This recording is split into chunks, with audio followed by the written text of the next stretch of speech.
नमस्कार दोस्तों। होली की रात अगर दम हो तो चुपचाप बस इस वृक्ष को चुपचाप छूकर चले आना, तत्काल मिट जाएगा। आपकी गरीबी जीवन में आपके होगी। धन की वर्षा भगवान विष्णु जी और माता लक्ष्मी जी के आशीर्वाद से आपकी हर मनोकामना होगी। पूरी बन जाओगे आप धनवान। शास्त्रों में वर्णित है कि होली के दिन हर प्रकार के पेड़ पौधे जीव जंतु जागृत अवस्था में होते हैं दोस्तों, जिनमें कई देवी देवता वास करने अवश्य ही आते हैं। और जिन वृक्षों के बारे में आज के इस वीडियो में हम आपको बताने जा रहे हैं, इन वृक्षों में होली वाले दिन खुद भगवान विष्णु जी और माता लक्ष्मी जी वास करने आते हैं। और शास्त्रों के अनुसार यह कोई मामूली वृक्ष नहीं है, बल्कि देव वृक्ष है। और अगर भगवत गीता के अनुसार आप सिर्फ होली वाले दिन इन वृक्षों की पूजा भर कर लेते हैं, तो सिर्फ इतना ही करने भर से मान के चलिए न केवल आपकी जन्म जन्मांतर की गरीबी, परेशानी, कष्ट और समस्याएं तुरंत के तुरंत खत्म हो जाएगी। दोस्तों, सबसे पहला वृक्ष जो आपको इस होली के दिन जरूर छू करके चले आना है, वह है गूलर का वृक्ष। आप लोगों ने बिल्कुल सही सुना दोस्तों। होली से एक दिन पहले जब भगवान नरसिंह जी ने हिरण्यकश्यप का वध किया था, तब भगवान नरसिंह जी के नाखूनों में बहुत खुजली होने लगी थी, जिससे उनको बहुत ज्यादा पीड़ा हो रही थी। भगवान नरसिंह जी ने अपने नाखूनों को गूलर के वृक्ष में घसीट दिया था, जिससे उनको राहत मिली थी। लेकिन गूलर के वृक्ष को फिर पीड़ा होने लगी थी, जिसके बाद गूलर के वृक्ष ने भगवान नरसिंह जी से कहा, हे प्रभु, आपकी पीड़ा तो सही हो गए, परंतु आपकी पीड़ा अब मेरे ऊपर आ चुकी है, अब मैं क्या करूं? तब दोस्तों, भगवान नरसिंह जी ने कहा था गूलर के वृक्ष से कि गूलर वृक्ष, आप परेशान मत हो, आपकी पीड़ा भी थोड़ी देर में खत्म हो जाएगी और आपकी उदारता को देखते हुए मैं बहुत प्रसन्न हूं। और अब हर होली के दिन में और माता लक्ष्मी जी आप पर वास करने आएंगे।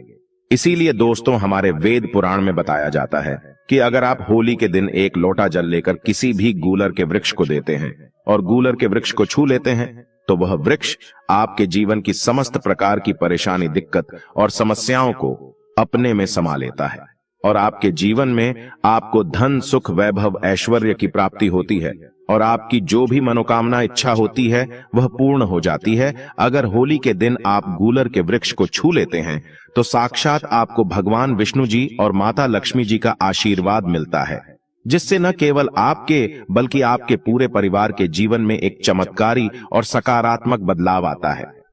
दोस्तों, अगर आप चाहते हैं कि हमेशा आपका भाग्य आपका साथ दे, आप जिस कार्य को भी शुरू करें उस कार्य में आपको सफलता प्राप्त हो, आपके नवग्रह आपका साथ दे, आपको साक्षात भगवान विष्णु जी का आशीर्वाद और वरदान मिल जाए, तो सिर्फ आपको यह करना है कि होली के दिन सुबह से लेकर रात के बीच में आपको अच्छी तरीके से नहा लेना है, एक लोटा जल लेना है और उसमें 5 इलायची डालनी है और आपके घर के पास कोई भी पीपल का वृक्ष हो, वहां पर चले जाना है। देखिए दोस्तों, भगवत गीता में खुद भगवान श्री कृष्ण जी ने कहा है कि वृक्षों में पीपल का वृक्ष है, इसीलिए पीपल का वृक्ष हमारे हिंदू धर्म में सबसे पूजनीय वृक्ष माना जाता है।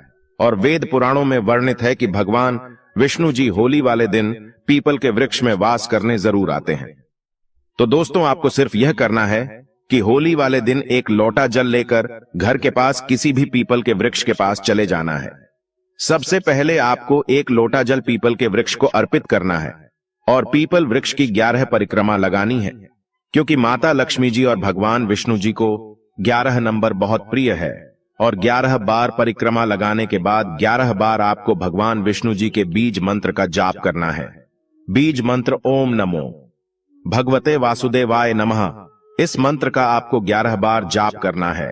सिर्फ इतना उपाय अगर आपने इस होली और चंद्र ग्रहण और पूर्णिमा के दिन कर लिया, तो आपका दुर्भाग्य आपसे दूर हो जाएगा और आपका भाग्य प्रबल हो जाएगा।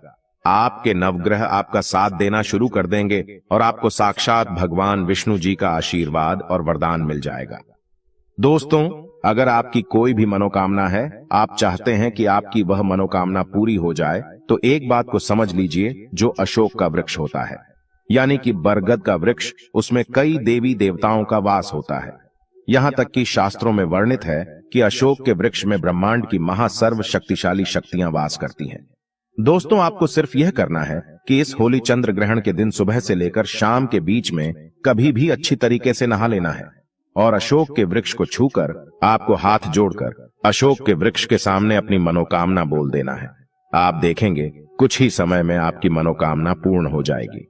दोस्तों, 25 मार्च होली और चंद्र ग्रहण के दिन करना है। इस बात का विशेष करके ध्यान रखिएगा। कांच का गिलास लीजिएगा, इसके अतिरिक्त कोई भी गिलास मत लीजिएगा। उसमें पूरा आप गंगा जल भर दीजिए। गंगा जल मार्केट में आपको बड़ी आसानी से मिल जाएगा। आप एक गिलास पानी में आपको 1 चम्मच नमक डाल देना है। आप इस 1 गिलास पानी के ऊपर एक लाल कपड़ा रख दें और मौली धागे से कपड़े को बांध दीजिए। 1 गिलास पानी को अपने उस कमरे में रखें जहां पर आप ज्यादा समय बिताते हैं। आप किसी भी दिशा में 1 गिलास पानी को रख दीजिए। अब आपको 15 दिन के अंतराल पर इस 1 गिलास पानी को निकालकर बरगद के पौधे के जड़ में डाल देना है। तंत्र शास्त्र में लिखा हुआ है कि कोई भी व्यक्ति अगर यह उपाय अपने जीवन में करना शुरू कर देगा तो उस व्यक्ति के जीवन से वह हर दोष खत्म हो जाएगा, जिसकी वजह से उसके जीवन में धन की वृद्धि नहीं होती है। और यह उपाय करने के बाद आप खुद देखिए कैसे आपके जीवन में धन आने के रास्ते खुल जाएंगे।